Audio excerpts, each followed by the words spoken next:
పేద ప్రజలందరికీ సొంత ఇల్లు ఉండాలనే లక్ష్యంతో రాష్ట్ర ప్రభుత్వం ప్రతిష్టాత్మకంగా చేపట్టిన పేదలందరికీ ఇళ్ల కార్యక్రమంలో భాగంగా కొత్తపల్లి లేఅవుట్లో జరుగుతున్న ఇళ్ల నిర్మాణాలు జిల్లా కలెక్టర్ డాక్టర్ జి లక్ష్మీషా తనిఖీ చేసి రోజువారీగా సమీక్షతో ప్రణాళికాబద్ధంగా స్టేజీ వారీగా ఇళ్ల నిర్మాణంలో పురోగతి ఉండాలని సంబంధిత శాఖల సమన్వయంతో లక్ష్యాలను నిర్దేశిత గడువులోపు సాధించాలని సంబంధిత అధికారులను ఆదేశించారు.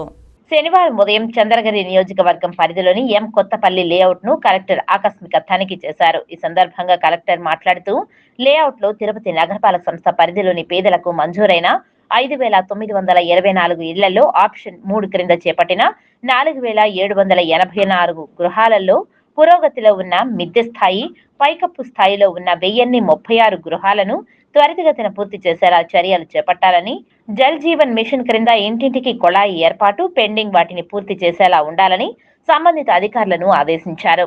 అవసరమైన లబ్ధిదారులకు పొదుపు సంఘాల నుండి రుణాలు అందేలా సమన్వయం చేయాలని సూచించారు. పేదలందరికీ ఇళ్లు కార్యక్రమంలో ఇళ్లు మంజూరైన లబ్ధిదారులు వారి ఇంటి వద్ద జియో ట్యాగింగ్ ఫోటోతో దిగి యాప్ తో అనుసంధానం అయ్యేలా సంబంధిత పంచాయతీ అధికారులు వాలంటీర్ల ద్వారా మొబైలైజింగ్ చేయాలని, ఇంటి పట్టాలు రిజిస్ట్రేషన్ త్వరితగతిన పూర్తయ్యేలా చూడాలని ఆదేశించారు.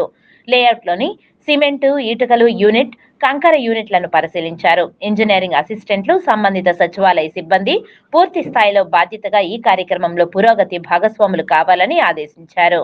ఈ కార్యక్రమంలో తిరుపతి ఆర్డీఓ నిశాంత్ రెడ్డి, జిల్లా గృహ నిర్మాణ శాఖ అధికారి వెంకటేశ్వరరావు, తిరుపతి నగరపాలక సంస్థ ఉప కమిషనర్ అమరయ్య, హౌసింగ్ డీఈలు మోహన్, శ్రీనివాస్, ఆర్డబ్ల్యూఎస్ ఎలక్ట్రిసిటీ అధికారులు, సచివాలయ సిబ్బంది తదితరులు పాల్గొన్నారు.